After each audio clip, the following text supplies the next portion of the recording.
Abu al-Majdud ibn Adam Sana'i Ghaznavi, or Hakim Sana'i, was an Iranian poet and mystic who lived during the 5th and 6th centuries of the Islamic calendar. He is one of the greatest Sufis and poets of the Persian language, known for his odes and masnavi. Some believe that Sana'i was the first poet to seriously introduce mysticism into Persian poetry, although Sufis before him also expressed mystical themes in their verses. Sana'i's mysticism, though inspired by the words of the wandering dervishes and the people of Blame, remains moderate. Sana'i had 3 different personal phases throughout his life. First, he was a eulogist and a satirist. Then he turned to preaching and social critique and ultimately became a lover, a wanderer and a mystic.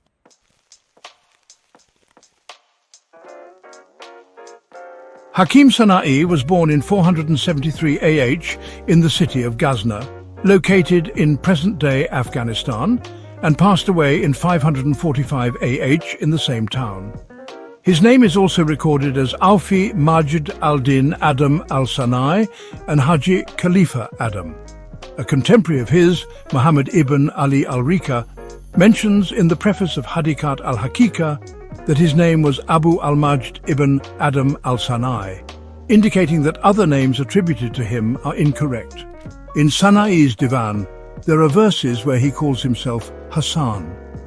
In one of these verses he writes, "I searched within beauty itself, you are the beauty of creation and the beauty of the servant."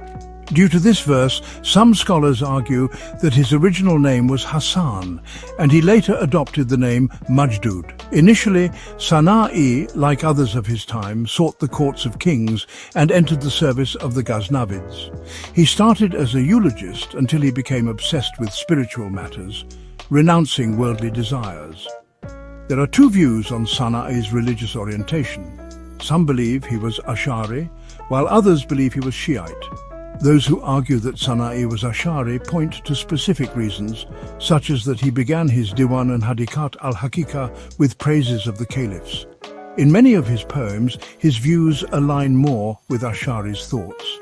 For example, he denies the concept of the Quran being created and holds al-Ghazali, an Ash'ari scholar, as an influential figure. However, the most comprehensive analysis is by Muhammad Taqi Madrasi Razavi, who states that Sana'i followed the Hanafi school in his early youth but later converted to Shi'ism, particularly the Twelver Shia faith.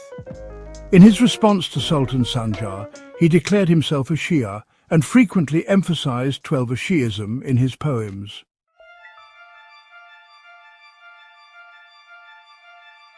Lay-Kwa, the name of a man who lived a humble life and was contemporary to Sana'i, is said to have influenced the poet's spiritual journey.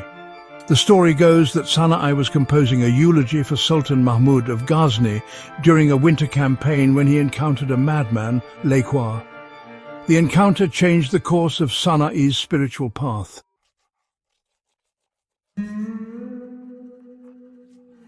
Sana'i spent part of his youth in cities like Balkh, Sirks, Herat and Nishapur. It is said that he performed the pilgrimage to Mecca during his time in Balkh. After returning from Mecca, he stayed for a while in Balkh. His decision to leave Ghazni and move to Balkh was partly due to his youthful passion, but he was also drawn by hope in the patronage of Khwaja Asil al-Mulk Haravi. Although Sana'i benefited from Khwaja Asil al-Mulk's kindness for a time, their relationship soured due to Sana'i's harsh words, and he soon left Balkh for Sirks. His complaints about poverty and hardship during this period are reflected in his poetry. Later, Sana'i travelled to Herat, Nishapur and Khwarazm, and eventually made another pilgrimage to Mecca.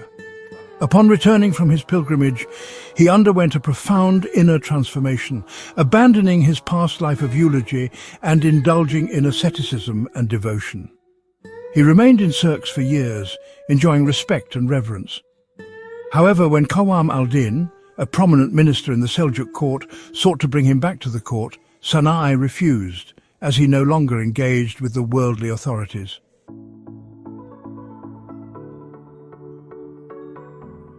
Sana'i is recognized as a key figure in developing Persian mystical poetry.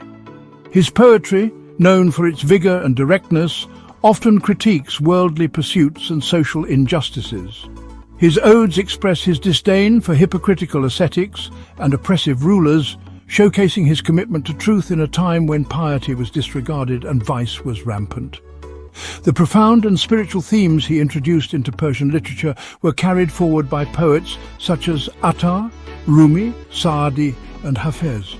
His masnavis, odes, ghazals and quatrains collectively make up his diwan, with other notable works like Hadiqat, al-Haqiqah, The Garden of Truth, a mystical and philosophical poem which is a monumental text in Persian literature. Major works, Hadiqat, al-Haqiqah, a mystical poem in masnavi form. This work is also called Ilahi Nama or Fakhri Nama.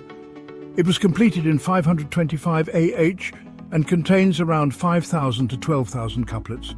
It is available in an edition edited by Muhammad Taqi Madrasi Razavi. Tariq al-Tahqiq, another masnavi, written in a similar style to Hadiqat al-Haqiqah. It was completed in 528 AH. Seyr, al-Ibad ila al-Ma'ad, a symbolic and mystical poem of around 700 verses exploring ethical themes. It discusses the creation of man, soul and intellect allegorically.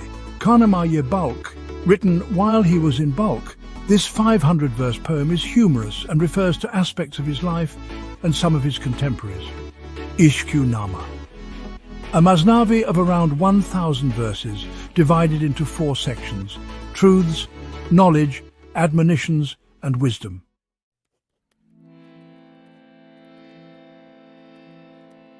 God the Compassionate, the Merciful. Biographers and chroniclers of the life of the sage and mystic Abu al-Majd Majdud bin Hakim Sana'i Ghaznavi have documented a rich array of his works. These include his collected works, Divan, which encompasses discourses on asceticism, mysticism, praise, elegies, compositions and ghazals.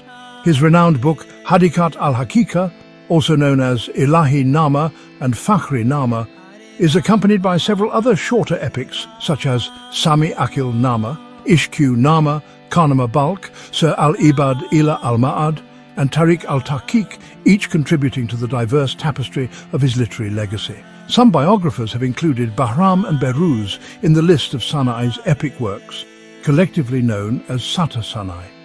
However, it's worth noting that these biographers do not mention 2 other epics, Tarima al-Kalam or Tajribat al-Ilm and Sana'i Abad, which are present in some versions of his collected works. Other works attributed to the sage include names that refer to these epics, with some referring to Kanama Balk as Mataiba Nama.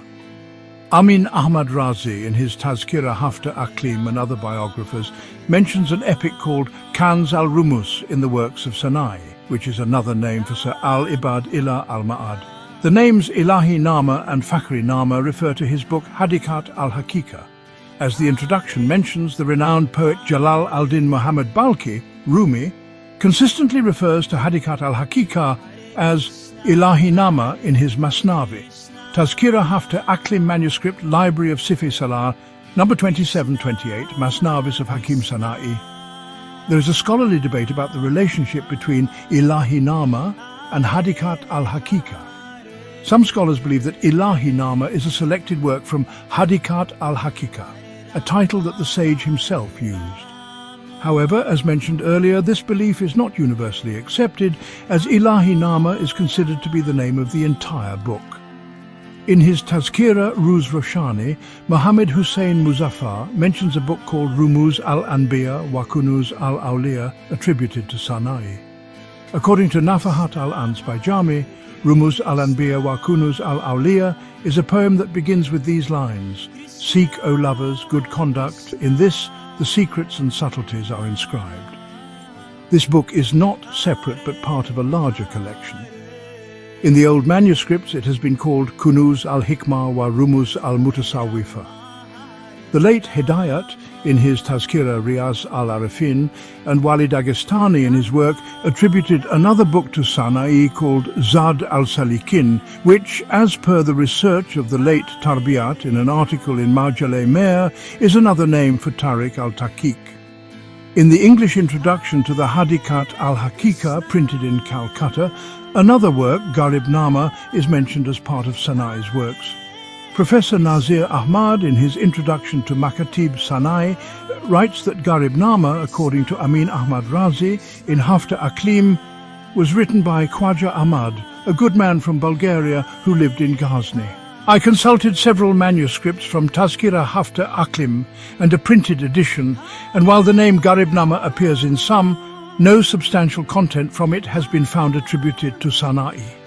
The late Hidayat in his Tazkira Majma al-Fusha and Razak Ali Khan Hidayat in his Tazkira Majma al-Fusha mention another Masnavi titled Bahram and Beruz among Sana'i's works. Hidayat mentions that he had seen this Masnavi and was certain it was not from the sage Ghaznavi, but from Imam Herawi. The attribution of this Masnavi to Sana'i is incorrect, possibly because the poet has quoted a verse from Hadiqat al-Haqiqah in it, mentioning Sana'i's name in the line, "Keep away from evil companions, avoid sitting with the wicked, for it is a remedy." Listen to what Sana'i says, "For the human soul is trained." The mention of Sana'i's name in this Masnavi led to a mistaken attribution, a conclusion reached through rigorous scholarly evaluation of the text and its context. Regarding the Masnavis mentioned earlier, such as Aql Nama, Tarima al-Kalam, Tariq al-Tahqiq, Khanama Balk, and Sir al-Ibad ila al-Ma'ad, there is no doubt that they belong to the sage, and most biographers accept the attribution to Sana'i. This acceptance is largely due to the support of old, reliable manuscripts. Although Tarima al-Kalam is not mentioned in most biographical works, it appears alongside Khanama and Sir al-Ibad ila al-Ma'ad in some ancient copies, which undoubtedly links it to Sana'i. On the other hand, Ishq Nama and Sana'i Abad, included in this collection, are wrongly attributed to the sage, and their authenticity about him is questionable. After this introduction, it seems fitting to meticulously examine each of the Masnavis mentioned here, offer a brief commentary on each, and then proceed to the biography of the sage in summary. 1. Aql Nama. Aql Nama is a short Masnavi consisting of no more than 240 verses. In this work, Sana'i addresses the topic of intellect, describing and praising it. This Masnavi has not been printed yet, and as mentioned, there is no doubt about its attribution to the sage. Most biographers include it in their body of work. However, the work published under the name Ishq Nama in Ghazni, under the editorship of Mr. Jalali, is not Ishq Nama. It is another Masnavi that some attribute to the sage, and it has been mistakenly published as Sana'i Abad in this collection. 1. Ishq Nama. Several biographers mention a Masnavi called Ishq Nama in Sana'i's works, attributing it to him. However, I have not found a confirmed version of Ishq Nama that can be attributed to him. What is referred to as Ishq Nama in his collected works is not from the sage, and it has been mistakenly included in his anthology. In some collections, a Masnavi is seen that begins with these two lines: "All praise be to God through the tongue of love forever, in his grace, in the hearts of lovers." This work's title was Khanama Balk, but I initially mistook it for Ishq Nama by Sana'i, believing that the mention of Khanama Balk in the title was a mistake. I included several verses in my first edition of Divan Sana'i, but later realized my error. Upon further examination, I discovered that the work was in fact by Hakim Sana'i Isfahani, titled Namakdan al-Haqiqah, and wrongly included among Sana'i's works. The late Hidayat also attributed this Masnavi to Hakim Sana'i Isfahani in his Majma al-Fusha. 1. Ishq Nama, New Masnavi. The Masnavi titled Ishq Nama included in this collection is not by Sana'i, though it is listed as such in two versions of his collected works stored in the Indian Library of Divan. One reason for doubting its attribution to Sana'i is that a verse from Hadiqat al-Haqiqah has been quoted in this Masnavi, where the poet has referred to a familiar as the speaker, suggesting the Masnavi could belong to another poet who was inspired by Sana'i's work. The verse goes as follows: "Discover this secret," said Yusuf. "Better than the angelic, the poet has spoken in this familiar tone." The poet's mentioning of a familiar instead of directly quoting from Sana'i's teachings seems to imply that this Masnavi was not authored by Sana'i and most likely belongs to another poet influenced by his work. Some biographers have mistakenly attributed this entire work to Sana'i because it mentions a verse from Hadiqat al-Haqiqah. The poem Kunuz al-Asrar wa Ramuz al-Ahrar by Ahmad Ghazali. The poet and philosopher Ahmad Ghazali's Kunuz al-Asrar wa Ramuz al-Ahrar is a pivotal work that unveils the intricate dynamics of Sana'i's influence. It is a compendium of mystical insights and profound teachings, often described as a collection of stories interwoven with verses. Upon meticulous examination, I unearthed that some verses from Ishq Nama, previously attributed to Sana'i, are in fact part of this comprehensive compilation. This revelation not only brought clarity but also rectified the confusion surrounding the authorship of Ishq Nama, a significant milestone in my scholarly journey. Ahmad Ghazali's Kunuz al-Asrar, The Treasure of Secrets, is a mystical treatise that mirrors Sana'i's other works, delving into the secrets of spiritual growth and sharing similar thematic elements about love and the divine. The opening verses of the work, a poetic expression that resonates with the spiritual essence of Sana'i's works, further solidify this connection. O God, the revealer and concealer, the source of mercy and eternal grace, your light envelops the world, your presence is felt in every soul. Additional poems included in the collection. The work also presents verses exemplifying Sana'i's philosophical thoughts on divine love and human nature. These poems often involve self-improvement teachings, sacred connection, and the eternal search for truth. In the poem titled Seyr al-Ma'ad, The Secret of Return, which is found in some manuscripts, the poet explores the journey of the soul. The soul returns to its source, in the eternal voyage to the Creator. Each step was taken with love, leads back to the beloved's door. These works, a reflection of Sana'i's profound understanding of love as a transformative and redemptive force, guide the soul towards union with the divine. It is evident that Sana'i, like many mystics of his time, used poetry as a medium to express the ineffable truths of spiritual life, inspiring generations of seekers with the power of love in spiritual transformation. Reflections on the misattributions and clarifications. As I continue to explore these works, it becomes evident that much of the confusion surrounding the attribution of certain works to Sana'i stems from misattributions by later scholars, or the influence of other poets, such as Ahmad Ghazali. In particular, the Ishq Nama works, and some Masnavis have been mistakenly included in Sana'i's collected works due to similarities in style or the use of his verses. The work's naming as al-Ibad in certain manuscripts also contributed to the confusion, as it was assumed to be an extension or variant of his other known works. This, however, is not the case, and further investigation has revealed that the work is likely of a different poet, with traces of influence from Sana'i's mystical thought. Conclusion: through carefully studying these texts and their historical context, I have realized that not every attributed work truly belongs to Sana'i. Some works, while influenced by him, belong to other poets who may have drawn upon his teachings. This underscores the importance of continued scholarship and cross-referencing to ensure the correct attribution of literary works, as misattributions can distort our understanding of a poet's body of work and influence. Sana'i, the master of Hadiqat, al-Haqiqah, Tariq, al-Tahqiq, Kanama Balk, and other Masnavis, continues to shape the mystical literature of the Persian world through his poetic contribution. His works, filled with rich spiritual insights, offer a lasting legacy that transcends the boundaries of time and continues to inspire generations of seekers.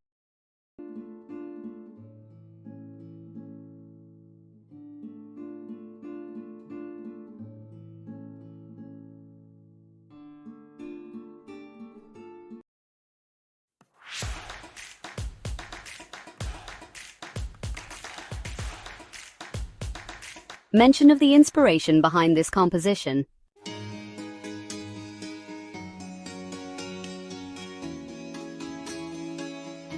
One day, a door was opened from the unseen, and my heart's eye, eager and longing, was drawn towards the description of love.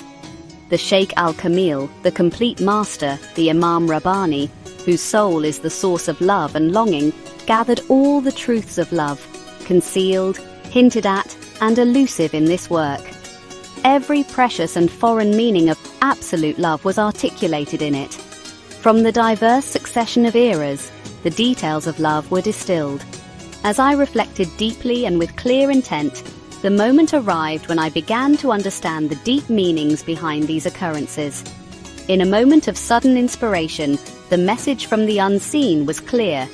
Give from this treasure, reveal these hidden meanings, expose their prose for such beautiful souls. How can one describe them? My ever-obedient heart found itself in submission to this divine command.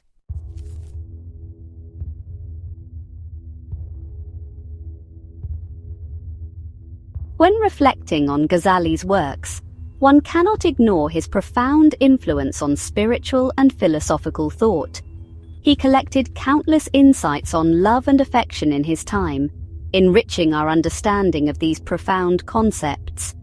His wisdom and knowledge, particularly in love, were unparalleled. His heart was the spring of knowledge, and he mastered the subtleties of love and affection. In the verses of his time, love was defined through a series of symbols and analogies, demonstrating his mastery of this complex subject.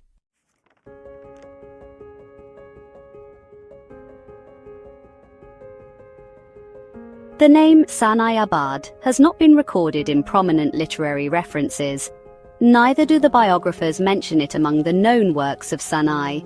It appears in the introduction of Hadiqat al-Haqiqah, the Garden of Truth, written by the philosopher himself, and also in the introduction to Rafa al-Radiqa. The name is even referenced after mentioning the Aql Nama, another name for Hadiqat al-Haqiqah. The work Sana'i Ibad is mentioned in the following verse from Hadiqat al-Haqiqah. In this realm, after remembrance, I added the name Sana'i Ibad. Sana'i Ibad in these contexts seems to refer to Hadiqat al-Haqiqah. However, two handwritten versions of the collected works of Sana'i preserved in the library of the Indian court contain a smaller Masnavi titled Sana'i Ibad, which is included among the works of the philosopher. One of these manuscripts explicitly concludes with the statement, "Completed are Sana'i Ibad and Hadiqat al-Haqiqah," from the words of. This leads to the conclusion that Sana'i Ibad is part of Sana'i's work and further clarifies the authorship issue.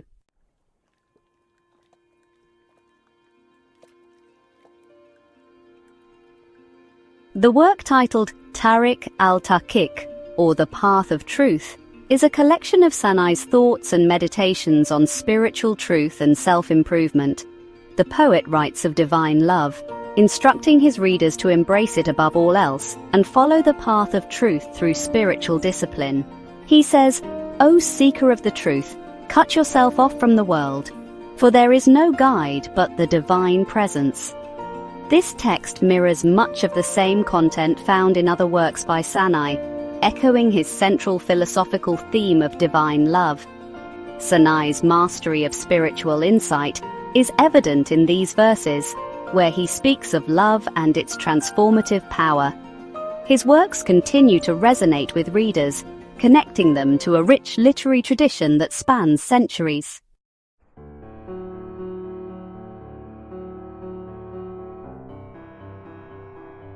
These works make Sana'i's place as a cornerstone of Persian mysticism and poetry undeniably clear. His writings provide a timeless window into the spiritual life, teaching generations the importance of divine love, humility, and the pursuit of truth. Despite the misattributions and confusions surrounding his works, his influence remains undiminished, leaving a profound legacy for scholars and seekers alike. His enduring legacy continues to inspire and motivate those who seek spiritual enlightenment.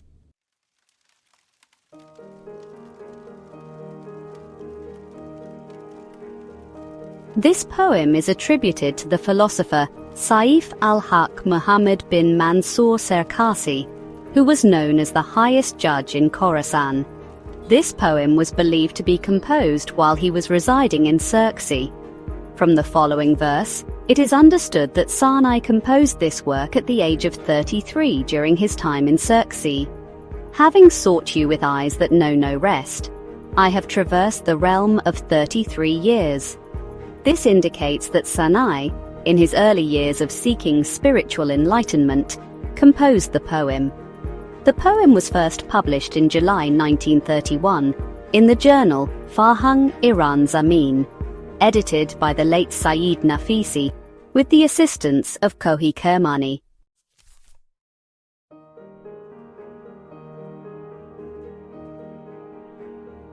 Sana'i's works have left an indelible mark on Sufi thought and mysticism, profoundly influencing various later poets who often quote and echo his verses. For instance, several verses from his Hadiqat al-Haqiqah, the Garden of Truth, and Tariq al-Tahqiq, the Path of Truth, appear repeatedly across different manuscripts and editions. These poems reflect themes of divine love, the pursuit of truth, and the ultimate unity with the divine.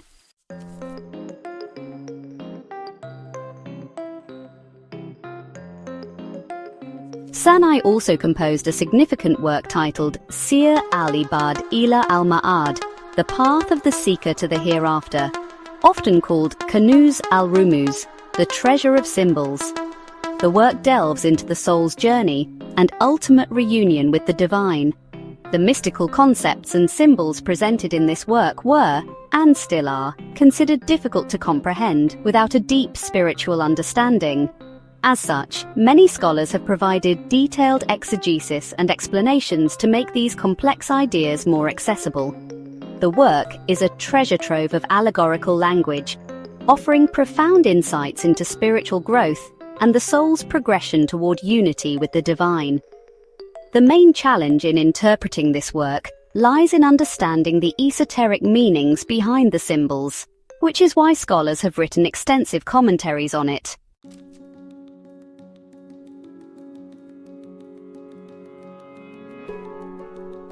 Two major commentaries on Seyr al-Ibad ila al-Ma'ad have been written, one concise and the other detailed. The concise commentary was compiled by a later scholar, and it closely matches the more elaborate one, suggesting that one is a summarization of the other. Given the age of the manuscripts containing the commentaries, it's believed that the author of these commentaries is from the 7th century. In a collection of 14 treatises published by the University of Tehran, the 5th treatise, pages 98 to 100, includes an introduction and 2 chapters dealing with the spiritual journey, providing essential insights for interpreting the symbolic language of Seyr al-Ibad. It is speculated that this treatise might have been written by Imam Fakhr al-Razi, a prominent figure in Islamic philosophy, although further research failed to confirm the author's identity.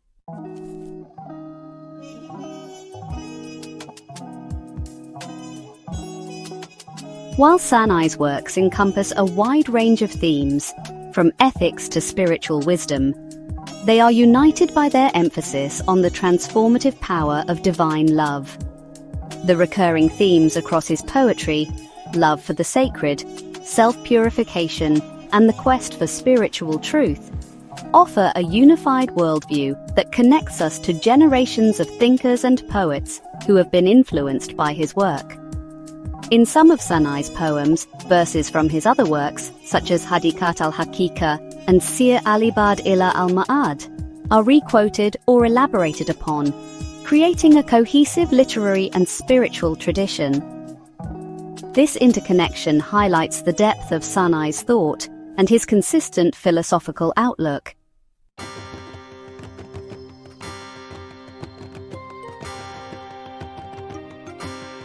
Sana'i's poetic legacy is monumental in the Persian literary tradition. He paved the way for later mystics and poets, including Rumi and Hafez, who expanded upon his mystical concepts and poetic forms. Through his work, Sana'i introduced the notion that love is a divine force, capable of transforming the soul and connecting the seeker to the ultimate truth, inspiring generations of readers with its uplifting message. Despite the complexities in his writings and the challenges of fully understanding his mystical language, his impact on Persian poetry and Sufism remains indelible. His works continue to be studied, analyzed, and admired for their spiritual depth and philosophical insights.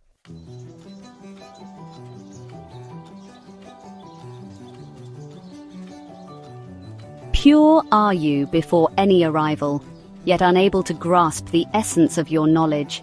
You are all light, and we are in darkness. The light of the sun in the world is clear. Our weakness is enough to show your strength. The eye of reason is dazzled by your beauty. The blindness comes from the weakness of the bat's eye. Our incapacity thus bears witness to your might.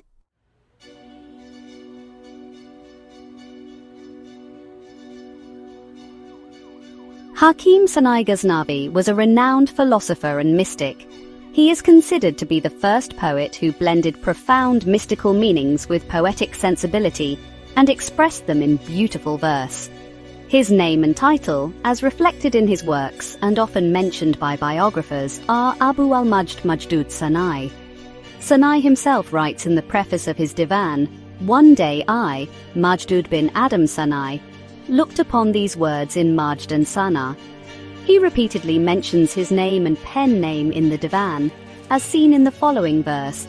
How can one speak of the ancient name of Majdud Sana'i when I describe you in verses written? In Hadiqat al-Haqiqah, the Garden of Truth, he also mentions, "Whoever seeks him, their desire is fulfilled." He is the cure through the word Abu al-Majd. His ancestors were from the noble lineage, and his father, Adam, was a teacher who educated the minister's children, Thika al-Mulk, during the reign of Masud bin Ibrahim.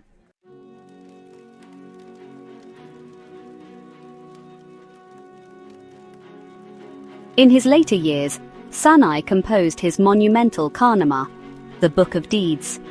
His beard was as white as milk. In his Mathnawi, he asks the minister to show favor to his elderly father, who had the right to educate his sons. He says, "For the sake of your kindness to my beloved, I have sought my own desire for more from life. My father, with a beard as white as heart, has lived his life teaching all three sons." In the end, he says in praise of the kindness of Khawaja Asad Haravi, "My father is grateful for your gifts and praises you. The whole city will remember you, especially for your generosity, my father." These verses clearly show that Sana'i's father was also a poet and had a friendly relationship with Khawaja Asad.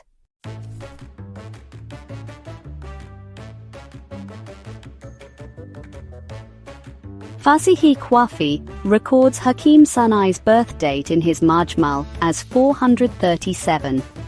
Other biographers, such as Yadibiza and Ruzi Roshansh, also mentioned this date incorrectly. If we assume that Sana'i died in 525, his birth should have been around 463. According to a scholar, Ibn Yusuf Hadiq, Sana'i was born in 464. He composed Hadiqat al-Haqiqah at the age of 60 in 524. In the book, he states, "In the year 524, the age of 60 had passed, and at this time, I composed my work." Thus, considering the dates, it seems he was born in 473, which is more likely. His birthplace, Ghazni, holds a significant place in his life and work, as stated by Sana'i himself in his Hadiqat al-Haqiqah.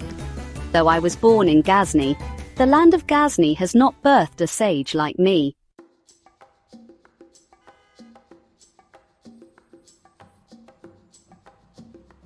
Sana'i left Ghazni in his youth and spent many years traveling through various cities in Khorasan, especially in Balkh, Sirki, Merv, Herat, and Nishapur. His first journey from Ghazni was to Balkh, where he endured hardships. It was during this period that he had profound encounters with Sufi masters, which significantly influenced his spiritual journey towards asceticism and spiritual withdrawal. Sana'i stayed in Balkh for many years and maintained close relationships with scholars and dignitaries there. However, due to some rivals, he eventually left Balkh for Sirki, where he found patronage from the esteemed judge and poet Sayf al-Haq Muhammad bin Mansur Sirksi. Sayf al-Haq offered him not just comfort and support, but also a nurturing environment that allowed Sana'i to compose some of his most profound works.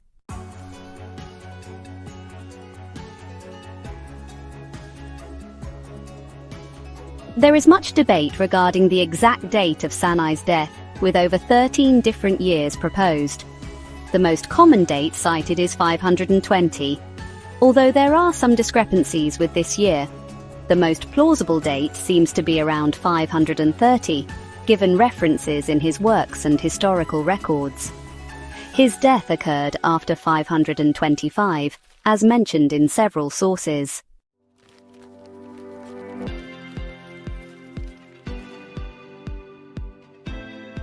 The verse containing the date in the versions of Hadiqat al-Haqiqah varies, and all versions do not agree. The verse appears as follows: 524 years gone from the era, 534 years gone from the era, 525 complete, 535 complete.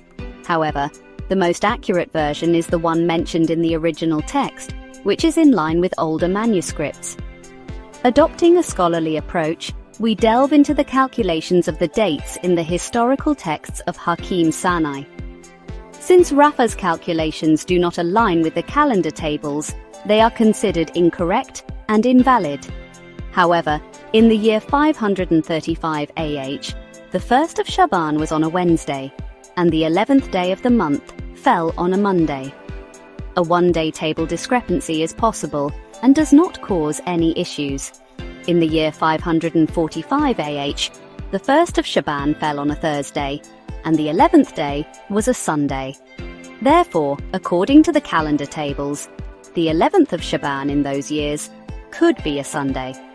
Additionally, there are other errors in Rafa's account and introduction which have been omitted here for brevity. Consequently, the widely accepted date for Sana'i's death is rejected for various reasons and is not credible. Our meticulous analysis leads us to dismiss the years 526 and 529 AH, mentioned in the Kabul manuscripts, as they are based on an incorrect interpretation of the date verse in Hadiqat al-Haqiqah. Therefore, the year closest to the correct date will likely be around 530 or 534 AH. Later dates, such as those after 545, are very unlikely, as it seems improbable that the poet lived that long. These later years are also considered incorrect.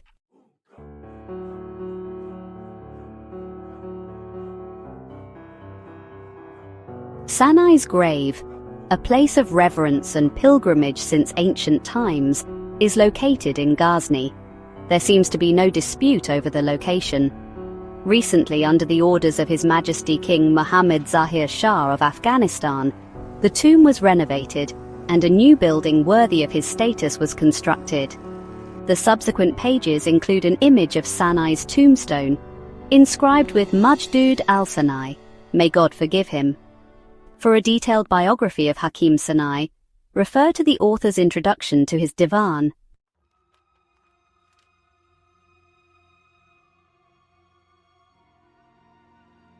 The Aql Nama, or Book of Wisdom, written by Hakim Abul Majdud ibn Adam Sana'i, explores the stages and qualities of a human being in spiritual terms.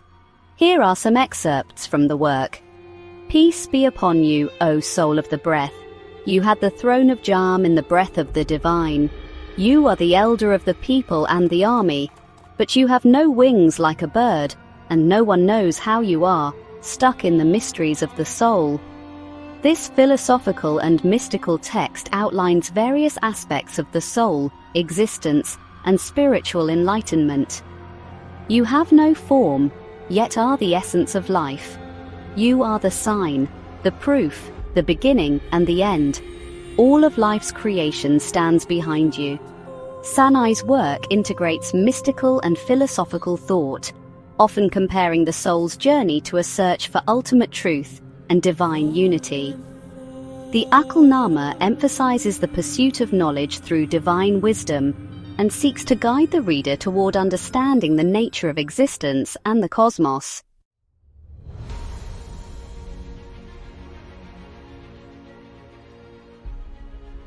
The wayfarers on this path are bewildered and left behind at every door. Who will teach you the way from within? As you begin on this journey, you encounter endless forests and mountains, harsh, wicked, and bloodthirsty. You face the depths of a tumultuous sea filled with darkness, pigs, bears, and countless demons. You see worlds populated by spirits and monsters with no escape, caught in the terror of the infernal realm. Yet remember, it's your perseverance that will lead you to the heavenly destination. Turn back from worldly gains and aim for the journey of spiritual ascent. Leave the affairs of gain and loss and pursue divine truth. The path of knowledge is filled with trials, yet it holds precious jewels for those who seek it. The heart is bound by greed and sorrow, and you must overcome the forces of misdirection and oppression, like mighty beasts and monstrous serpents. But remember, each trial you conquer is a step towards ultimate freedom, towards the light of divine truth. In the end, those who follow the right path will be guided by angels and spirits of pure nature, while those who deviate from it will be trapped in the chains of worldly desires. The wisdom gained from spiritual struggle, the insights you gather from each trial, is the key to accessing the eternal kingdom. Your intellect and reason are the tools that lead you toward divine grace, but it's the wisdom you gain that truly enlightens you. Remember, it's not just the struggle, but the wisdom you gain from it that leads to enlightenment.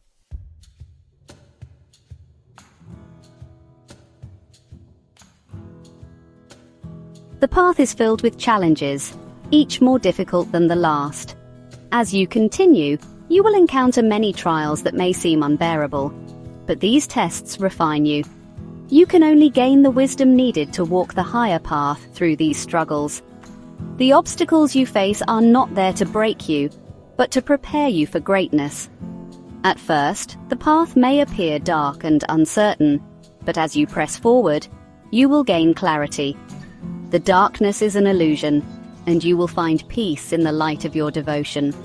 The path to enlightenment is filled with suffering, but you will learn to transcend your limitations through it.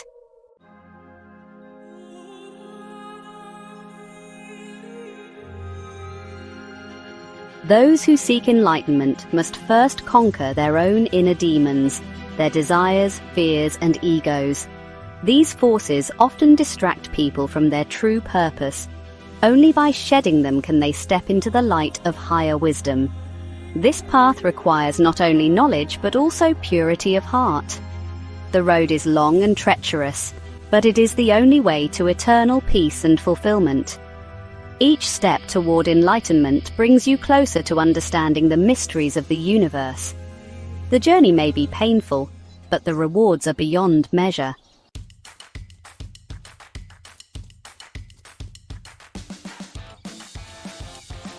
On this journey, you will meet other seekers who, like you, strive for the same goal.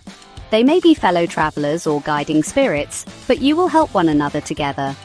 The road is not meant to be walked alone. Unity and cooperation are essential. Through the teachings of those who came before and through your own experiences, you will gain the tools necessary to face whatever challenges come your way. The teachings are vast, but the essence of all wisdom is the same: to transcend the self and align with the divine.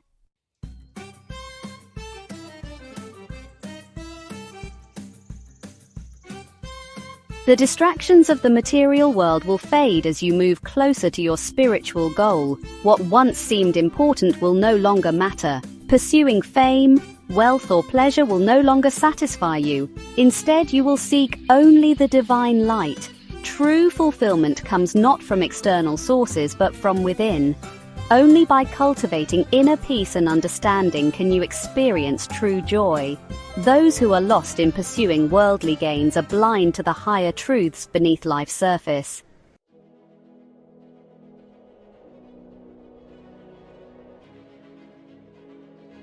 At the end of this journey, you will find yourself standing before the divine, having reached the goal of your quest. This is not the end, but the beginning of a deeper connection with the universe. In this state, you will understand the true nature of existence and live in harmony with the divine will. The limitations of the ego will no longer bind you. Instead, you will exist as part of a greater whole, connected to all beings in the universe. the wisdom you sought will be revealed to you, not as something external, but as something within you all along.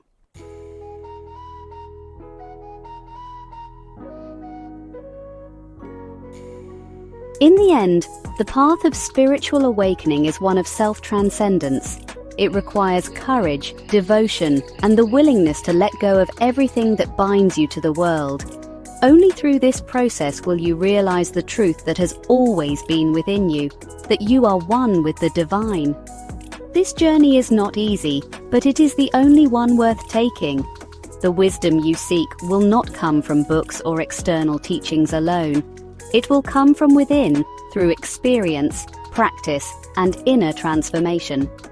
Only by walking this path with sincerity and humility will you be able to access the divine knowledge that lies hidden in the heart of every being. This portion emphasizes the importance of transcending worldly desires and ego, and the fact that true enlightenment comes from within. It also highlights the interconnectedness of all beings and the spiritual journey as a means of aligning with the divine will. The essence of the text urges the reader to seek wisdom and peace by looking inward, rather than pursuing external